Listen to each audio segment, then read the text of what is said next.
Bonjour, c'est Pragmatic Man, bienvenue à toi sur ma chaîne, bienvenue à toi dans cette nouvelle vidéo. Je t'invite d'ores et déjà à t'abonner si ce n'est pas déjà fait, activer la petite cloche, partager la vidéo, liker, etc., etc. Alors, le sujet de cette vidéo aujourd'hui, c'est le fait que beaucoup d'hommes, quand ils se font larguer, ce qui arrive de plus en plus systématiquement aujourd'hui, malheureusement c'est devenu presque vraiment une fatalité, quoi. Enfin, une constante aujourd'hui, voilà, tu te mets avec une femme, tôt ou tard, pour une raison ou une autre, elle finit par changer d'avis et voilà, et te dire que ça va pas et que tu fais pas l'affaire. Bon, bref, donc voilà. Eh bien, j'ai remarqué que la plupart des hommes, quand ça leur arrive, ils tombent des nues. Ils sont choqués. Ils sont extrêmement oui, voilà, choqué, étonné. Alors c'est pas que ça se passait merveilleusement bien la veille, hein. Ça c'est sûr que, bon, en général, tu vois bien la dégradation dans la relation, voilà, les disputes, les silences, on se touche plus, bref, hein. Voilà, évidemment qu'il y a pas mal de signes qui montrent que ça va pas. Mais la rupture, c'est quelque chose qui produit souvent un choc chez l'homme. Pourquoi? C'est là où c'est, je pense, intéressant de creuser un peu le sujet. Alors pourquoi? Pour une raison, en fait, je pense qu'il met en lumière la grande différence entre les hommes et les femmes. C'est que l'homme, lui, en général, il va réfléchir assez vite et il va prendre une décision, souvent assez vite, et la mettre à exécution. Et la plupart du temps, d'ailleurs, il réfléchit lui-même, avec lui-même, et puis il se dit, bon, qu'est-ce que je fais? Bon, je fais ça, ok. Alors que la femme, souvent, c'est pas vraiment la même chose. C'est-à-dire qu'elle, elle va prendre déjà beaucoup plus de temps pour réfléchir. Sa réflexion va être alimentée par des discussions très nombreuses qu'elle aura avec beaucoup de gens, avec ses sœurs, avec ses cousines, avec ses copines, avec ses collègues, avec des gens, des meufs sur les réseaux sociaux, etc. Et des fois, ça met des mois et des mois et des mois pendant lesquels elle va mûrir sa décision de rompre. Tu vois? Bon, je parle des relations longues, hein. Voilà, je parle pas d'un plan où voilà, tu es avec elle depuis 3 mois et puis c'est bon, elle passe à autre chose parce que ça accroche pas, ou bon, bref. Non, non, je parle des trucs longs, typiquement des divorces. Tu vois, après, je sais pas moi, 5 ans, 10 ans, 15 ans de mariage, 20 ans, des fois. Et donc, je te parle voilà, de choses vraiment très sérieuses. Eh bien, dans cette situation, les femmes, la plupart du temps, elles vont prendre le temps de bien préparer leur départ. Donc non seulement elles prennent le temps de mûrir leurs réflexions, est-ce que ça vaut le coup ou pas? Qu'est-ce que je vais y gagner? Qu'est-ce que je vais y perdre? Est-ce que je peux sauver la situation ou pas? Qu'est-ce qu'il me doit? Qu'est-ce que je lui dois? Comment ça va se passer? Donc elles réfléchissent à tous les paramètres pendant très longtemps. Elles en discutent avec beaucoup de gens qui vont lui dire comment ça s'est passé pour elle. Tu vois, souvent c'est des femmes d'ailleurs. Et d'ailleurs la plupart du temps, comment dire, soit elles vont lui dire oui, barre-toi, c'est un connard, il te mérite pas, tu mérites mieux. Voilà, le fameux tu mérites mieux. Soit elles vont dire ouais, mais quand même fais attention. Est-ce qu'il n'y a pas moyen de... Est-ce que tu vas trouver un meilleur pigeon que lui? Voilà. C'est-à-dire que même la rationalité, c'est une rationalité purement en général de prédation presque, hein, j'ai envie de dire. C'est pour ça que finalement tout est inversé, tu vois. C'est l'homme qu'on qualifie de prédateur, mais en vérité, quand tu vois un peu comment réfléchissent les femmes la plupart du temps, c'est elles qui ont un esprit de prédation. C'est-à-dire enfin voilà, est-ce que je vais pouvoir trouver pas une meilleure personne, mais un plan plus utile pour moi. Voilà, clairement, en termes de coût-bénéfice. Voilà. Enfin bref, donc ouais, la plupart du temps, c'est elles qui sont en vérité très pragmatiques. Peut-être qu'il y aura une chaîne Pragmatic Woman.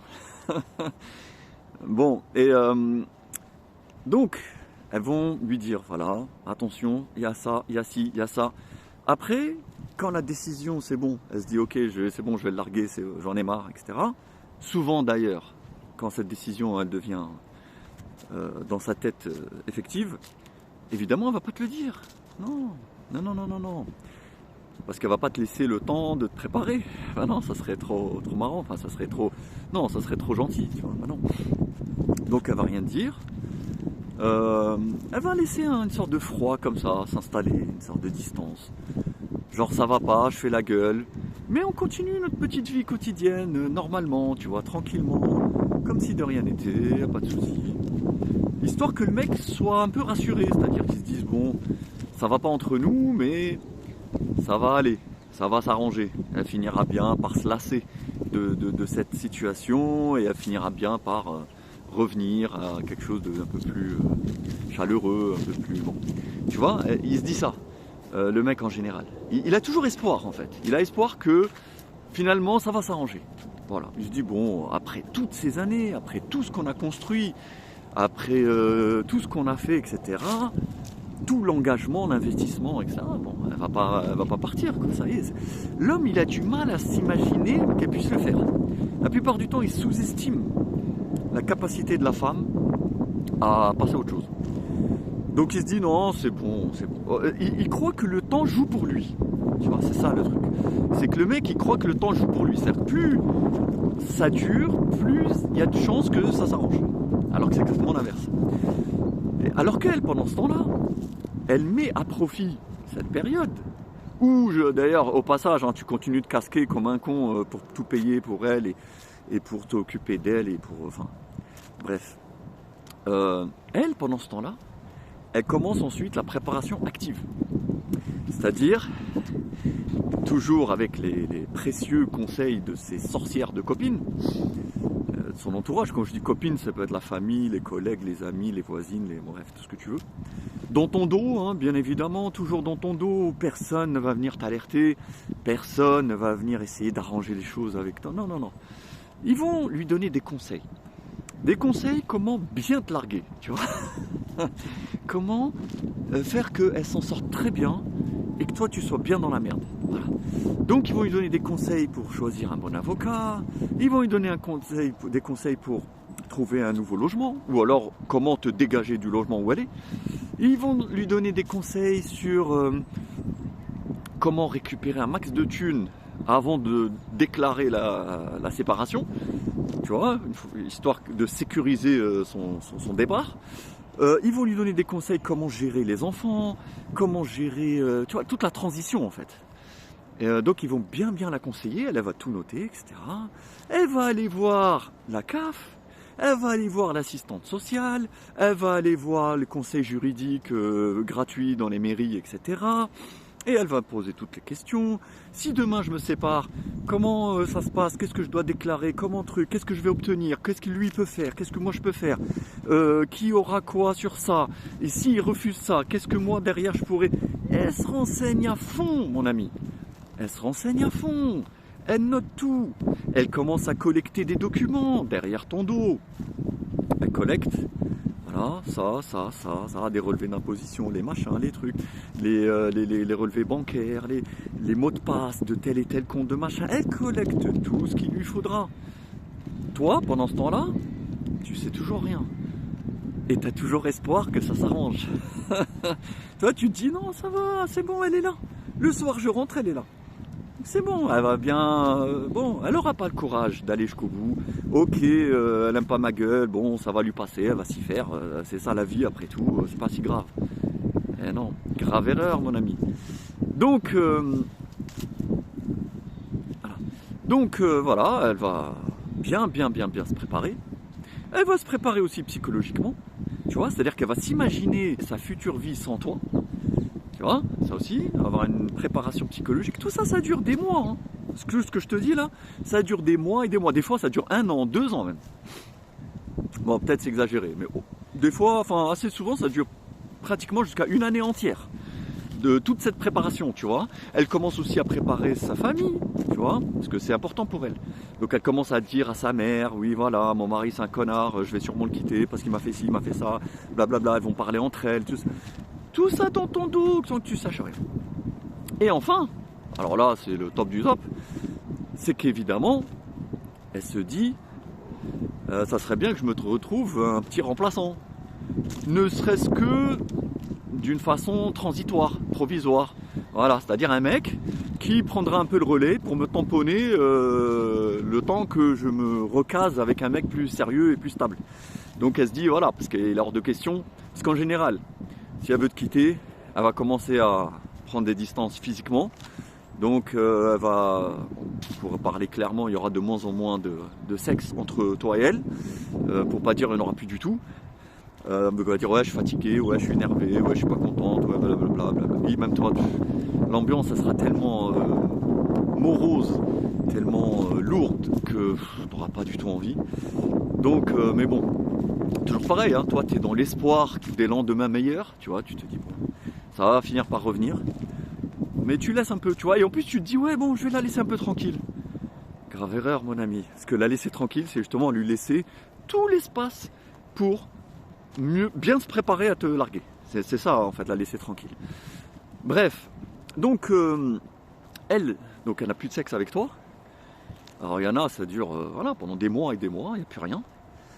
Et il faut se dire qu'elle a des besoins, qu'elle a envie. C'est pas parce qu'elle ne le fait pas avec toi que son corps n'existe plus, qu'elle arrête d'avoir des envies, tu vois. Elle a envie, mais pas avec toi. Alors au début elle se retient, évidemment, mais quand elle prend la décision dans sa tête de te quitter, du coup, elle se dit à elle-même dans sa tête qu'elle est libre. Elle se dit c'est bon maintenant, ça y est. J'ai décidé que je vais le quitter. Donc, par anticipation, je le quitte déjà dans ma tête. C'est plus mon mari, je le considère plus comme à lui, je me considère plus comme lui appartenant. Voilà, je ne lui appartiens plus, je suis plus à lui, il n'y a plus rien entre nous, je l'aime plus, c'est un connard, c'est qu'une question de temps, je vais me barrer. Donc elle s'estime, quelque part, déjà célibataire. Avant même d'être partie, dans sa tête, elle est déjà célibataire. Tu vois? Donc, qu'est-ce qui se passe? Elle commence un petit peu à parler à droite à gauche sur les réseaux sociaux, à commencer à draguer un petit peu, à chauffer quelques mecs, à voir un peu, tâter le terrain, tu vois? Voilà, tâter le terrain, envoyer quelques petites photos, voir les réactions, se voir un peu, tu vois, un peu comment elle va pouvoir se remettre dans le bain des trucs de séduction, de machin, de trucs, ce qui n'est vraiment pas du tout difficile, voire même à se faire discrètement une petite fiche dans un site de rencontre, voilà. Bon, pour les plus vicieuses, carrément prendre un nouveau numéro de téléphone secret que tu connais pas. Voilà, une deuxième puce ou une puce qu'elle mettra sur un Bref, t'inquiète pas, elles sont très intelligentes pour ce genre de choses. Mais pas forcément, hein, ça peut être juste, voilà, sur son téléphone que t'espionnes pas tous les jours de toute façon, ni même jamais, pour la plupart malheureusement. Du coup, voilà, elle commence à avoir un peu quelques touches. C'est-à-dire quelques mecs qui commencent à tourner autour, qui commencent à lui montrer qu'ils sont intéressés, qui pourraient potentiellement t'intéresser. Donc là, bon, après ça dépend à qui t'as affaire, hein. Si c'est une salope, hein, disons-le clairement, elle va se lancer déjà, avant même d'être partie, elle commencera déjà à rentrer dans ce genre de truc. Voilà. Et souvent d'ailleurs c'est pour un petit peu marquer justement la fin, tu vois, c'est pour tourner la page, se dire c'est bon, ça y est, c'est terminé. Je le remplace physiquement et ça lui permet de se détacher complètement, de lui donner totalement toute l'énergie, toute la liberté pour passer à l'acte. Tu vois, en général, c'est dans la dernière ligne droite, quoi. Voilà. Ou alors, elle le fait pas par scrupule, parce qu'elle se dit, ouais, quand même, c'est pas bien, je suis marié. Bon. Mais plutôt par difficulté pratique, voilà, hein, parce qu'elle se dit, bon, faut qu'on se voit, mais quand, comment, où, c'est pas évident, voilà, parce qu'elle est encore avec toi, faut faire les courses, ramener les gosses, faire à manger, bon, des trucs, il n'y a pas vraiment le temps, tu vois. Donc, elle se dit, bon, c'est pas grave. Je le fais un peu attendre et puis dès que truc, c'est bon, c'est parti. Voilà. Donc une fois qu'elle a fait toute cette préparation, mon ami, Tu vois, ça dure des mois et des mois, je te dis, des fois même jusqu'à presque un an. Elle prépare tout ça, elle prépare tout le terrain, elle prépare, voilà, sur le plan administratif, financier, psychologique, relationnel, familial, administratif, ouais, je l'ai dit je crois, sentimentalo-sexuel, enfin bref, à tous les niveaux, elle se prépare, elle se prépare, elle se prépare. Et une fois qu'elle est bien prête, une fois que ça y est, tu vois, elle est sûre d'elle, elle a tous les éléments, toutes les informations, tous les renseignements, elle a le soutien déjà de pas mal de copines, de pas mal d'amis, de pas mal de trucs, de sa famille, de machin.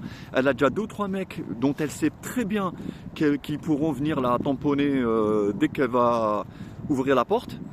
Une fois qu'elle est bien prête à ce niveau-là, elle va attendre l'élément déclencheur. Alors l'élément déclencheur, c'est très très facile. C'est un jour où tu vas un peu mal lui parler parce que t'en as marre, t'es fatigué, elle te prend la tête et tu craques. Et tu t'énerves et tu fais un truc ou tu dis un truc voilà, qui va pas lui plaire.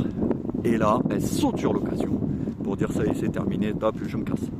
Maintenant, si toi tu lui donnes pas cette occasion, parce que jusqu'au bout t'es correct, t'essayes de trucs, machin, ce qui d'ailleurs l'énerve énormément parce que justement tu la prives de prétexte et ça l'agace, tu vois, énormément. Et ben elle va le créer elle-même. Voilà. C'est-à-dire que si tu lui donnes pas le prétexte, elle va créer elle-même le prétexte. Elle va se créer, voilà, elle va inventer des trucs, elle va inventer une dispute, ou elle va te ressortir des trucs du passé. Bref, il faudra juste le petit élément déclencheur bidon. Et là, elle va t'annoncer la grande nouvelle. Et elle va te dire, écoute, il faut qu'on discute. Il faut qu'on parle. Voilà, assieds-toi, il faut qu'on discute. Écoute, j'ai quelque chose à t'annoncer. Je sais que ça va être difficile, mais il faut quand même que tu le comprennes. Et voilà, donc en fait, je vais te larguer. Je vais me barrer. On va divorcer. Je vais demander le divorce parce que ça ne peut pas continuer. J'ai assez supporté. De toute façon, tu vois bien, on n'est pas heureux tous les deux. Blablabla. Bon, là, elle va faire un peu la gentille, tu vois. Elle va essayer de faire un peu la gentille, genre écoute, j'ai pas envie de te faire mal et je veux pas te blesser. Alors que c'est faux. Elle a envie de te faire mal et de te blesser et elle en a strictement rien à foutre de ce que tu vas ressentir. Mais elle va faire genre, tu vois, moi c'est pour elle en fait. Tu vois, c'est pour elle qu'elle adopte cette posture. C'est juste pour rassurer, tu vois, sa conscience, pour se donner bonne conscience, pour se dire ouais, t'as vu quand même, j'ai pas été cruel, j'ai essayé de faire les choses, ce qui est vraiment grotesque. Parce qu'elle est juste en train de détruire ta vie, elle est en train de détruire ton cœur, elle est en train de détruire tout ce que tu as construit, tous tes espoirs, tout ce que tu as mis, tous tes investissements dans cette relation, en elle, dans l'avenir que tu espérais avec elle, dans cette vie, dans tous tes sentiments. Elle est en train de tout briser, détruire, piétiner, jeter à la poubelle, mais elle va se dire ouais, mais si je lui dis gentiment, c'est quand même que je suis une femme gentille. Tu vois. Bref. Donc voilà, elle va t'annoncer la bonne nouvelle, et là, c'est ça que je te disais au début. C'est que, stupéfaction. Le mec, en général, il est là, c'est le choc. Il se dit non, c'est pas possible. Elle peut pas faire ça. Elle peut pas me faire une chose pareille. C'est pas normal. Ça fait 10 ans on est ensemble. Ça fait 15 ans, ça fait 20 ans. Et on a des enfants, et on a fait ci, on a traversé des épreuves ensemble, et on a tellement de souvenirs ensemble, et on a voyagé, et on a fait ci, on est parti là, et on a vécu tellement de choses. Et après tout ça, tu veux me quitter, partir, vraiment. Là, les hommes en général, ils sont abasourdis. Ils se disent c'est pas possible. C'est pas possible que tu puisses me faire une chose pareille. Donc là, ils sont sous le choc, surtout qu'ils n'ont rien vu venir. Bah, encore une fois, ils ont vu que c'était la merde. Mais bon, ils se disent, de toute façon, c'est la merde dans tous les couples, c'est la vie, voilà, hein, la vie, elle est comme ça, on n'est pas vraiment heureux, surtout dans une vie de couple. C'est rarissime, une vie de couple où on est vraiment super heureux sur la durée, tu vois. Enfin, ça finit toujours un petit peu... Donc ils se disent c'est normal, tu vois, c'est normal, faut faire avec, c'est la vie, c'est comme ça. Donc eux ils sont dans cette, tu vois, idée que ça y est quoi, c'est bon, on va faire avec et puis on verra, tu vois, on se débrouillera et c'est pas si grave. Donc quand ils voient ça, ils voient que la meuf, non, elle est déterminée, ils voient et là ils se rendent compte qu'elle a déjà plus ou moins tout prévu. Et c'est là que tu comprennes qu'en fait, ça fait longtemps qu'elle est déjà partie. Ça fait longtemps qu'elle t'a quitté, mon ami. C'est pas au moment où elle te l'annonce qu'elle te quitte. En fait, au moment où elle te l'annonce, c'est la fin du processus. C'est le point final. Tu vois, c'est pas le début. Genre, bon, je t'annonce que je veux te quitter, et maintenant je vais commencer à me préparer comment te quitter. Non, c'est l'inverse. Je me suis préparé à te quitter depuis très longtemps. J'ai tout mis en place. Je suis fin prête. Donc maintenant, je te l'annonce. Et voilà. Alors que toi, de ton côté, t'as pas eu cette préparation. Toi, de ton côté, t'as pas eu cette préparation. Ni psychologique, ni financière, ni administrative, ni mentale, ni relationnelle, ni rien. Toi, tout ce qu'elle a eu comme préparation, qu'elle a faite, toi, tu l'as pas faite. Donc toi, tu te retrouves comme un con. Avec ça qui te tombe sur la gueule, et de devoir réagir en catastrophe. Voilà. En catastrophe, tu dois réagir. Qu'est-ce que je vais faire maintenant ? Où je vais aller, comment je vais comment on va organiser les choses, Et c'est pour ça que c'est une situation très très très très dure pour beaucoup d'hommes, pour la plupart des hommes qui le vivent, c'est extrêmement dur. C'est extrêmement dur. Parce que ça te tombe dessus comme ça et tu es totalement dépourvu. Et puis évidemment, alors là, ne t'amuse surtout pas à lever la main sur elle ou à réagir d'une manière un peu, on va dire, d'une manière un peu trop véhémente, parce que alors là t'es mort, là c'est fini, là c'est foutu. Donc vaut mieux, franchement, voilà, subir, fermer sa gueule et voilà quoi. T'as pas le choix, tu peux rien faire. Bienvenue en Occident, mon ami. Bienvenue dans le monde moderne. Bienvenue dans la société gynolâtre. Bienvenue voilà, dans cette tyrannie féministe qui fait que tu fermes ta gueule en fait. Et tu souffres. Et tu vois ta vie s'effondrer et t'as rien à dire. Et en plus, c'est toi le coupable. Tout ça, c'est de ta faute. Eh oui, parce que d'ailleurs, c'est ce qu'elle va te sortir. Tout est de ta faute. Évidemment.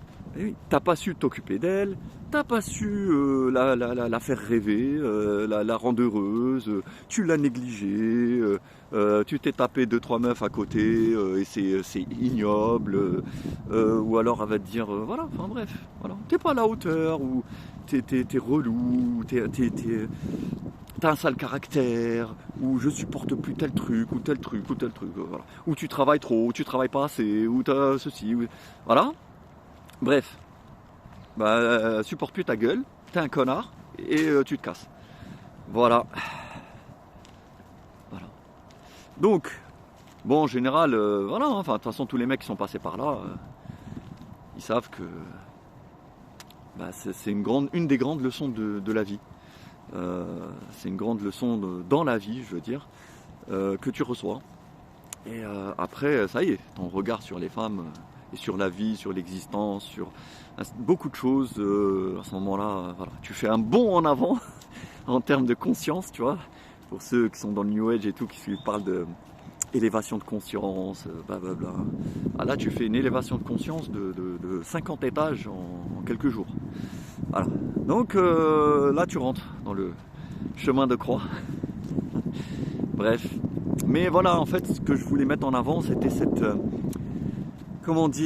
décalage, tu vois, entre toute la préparation que elle fait, ce qui fait qu'en fait, elle te quitte progressivement, bien avant que tu le saches. Et puis toi qui est au pied du mur le jour venu, lorsqu'elle te l'annonce, au moment fatidique où elle te balance ça, voilà. Ce qui montre quand même une énorme différence, je trouve, entre l'homme et la femme. Parce que les hommes en général ne font pas ça. En général, ils font pas. Même quand c'est l'homme qui quitte la femme, il fait pas ça. Il fait pas ça. Il prend pas, tu vois, tout ce temps de préparation, de stratégie, de trucs. En général, quand l'homme quitte la femme, c'est beaucoup plus rapide. Voilà. En général, c'est beaucoup plus rapide. Il trouve une femme, par exemple, une autre meuf, il tombe amoureux d'elle, et il se dit, bon, allez, c'est bon, j'en ai marre de la première, je me casse. Franchement, souvent, c'est des décisions qu'il prend en quelques semaines. Voilà, en quelques semaines. Et après, un beau matin, il prend ses affaires et il se barre. ou alors il quitte la meuf après une trahison, une rupture, une dispute, un truc, un problème, je sais pas, ou tu vois, où il se rend compte que ça va pas, bref.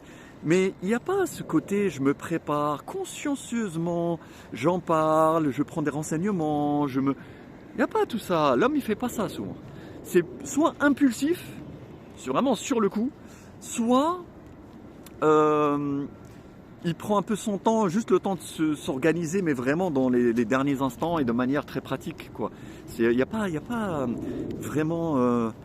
moi, je trouve qu'il y a une certaine forme de cruauté, tu vois, dans le fait d'étaler ce truc-là dans le dos de l'autre, dans le temps, tu vois, de prendre bien son temps, de bien se préparer pour être, voilà, pour arriver en situation de force. Et l'autre, il est en mode échec et mat. Voilà, t'es échec et mat direct. Tu commences le truc, t'es là, boum, tu te rends compte, toutes les pièces elles ont bougé en même temps. C'est d'un coup comme ça, une accélération de l'espace-temps, tu vois. Je trouve ça extrêmement cruel en vérité, mais bon, c'est la vie, hein. Voilà mon ami, la vie est cruelle. Donc, après ça, bah, tu construis ta deuxième vie, voilà, et tu t'abonnes à Pragmatic Man pour t'inspirer, pour t'alimenter de ces réflexions que je t'offre, enfin que je partage avec toi, et je vais rester un peu plus modeste.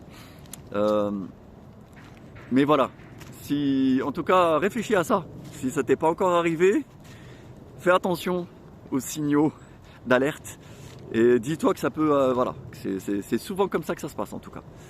Voilà mon ami, bah écoute, en tout cas je te souhaite, pour tous les âmes qui vivent ça en ce moment, hein, et qui me regardent, si tu me regardes et que tu vis ça en ce moment, je te souhaite beaucoup de courage, et je t'offre vraiment toute ma sympathie,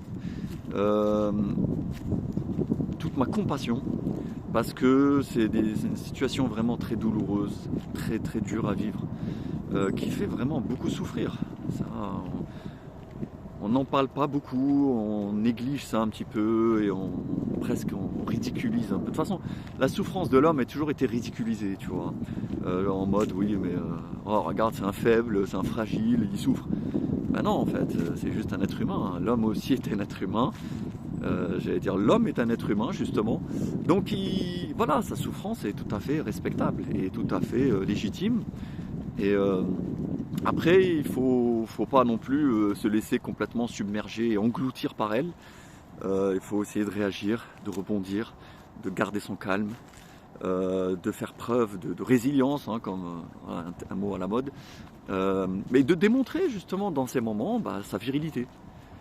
Être un homme, c'est justement faire face à la souffrance, faire face aux épreuves, faire face aussi à l'inattendu, voilà, et savoir encaisser et rebondir.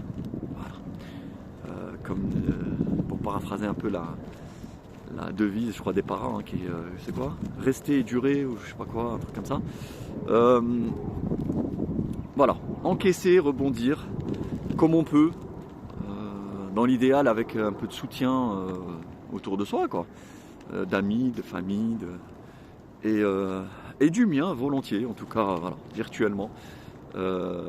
Si tu vis ça, tiens le coup et sois intelligent, voilà, essaie de rester froid, et voilà. Et puis si tu le vis pas, tant mieux, je te souhaite de pas le vivre, mais prépare-toi un petit peu dans ta tête. Dis-toi que ça peut arriver. Donc tu vois, anticipe un peu, dis-toi comment je peux faire. Si jamais ça arrive, dans quelle situation je serai, tu vois.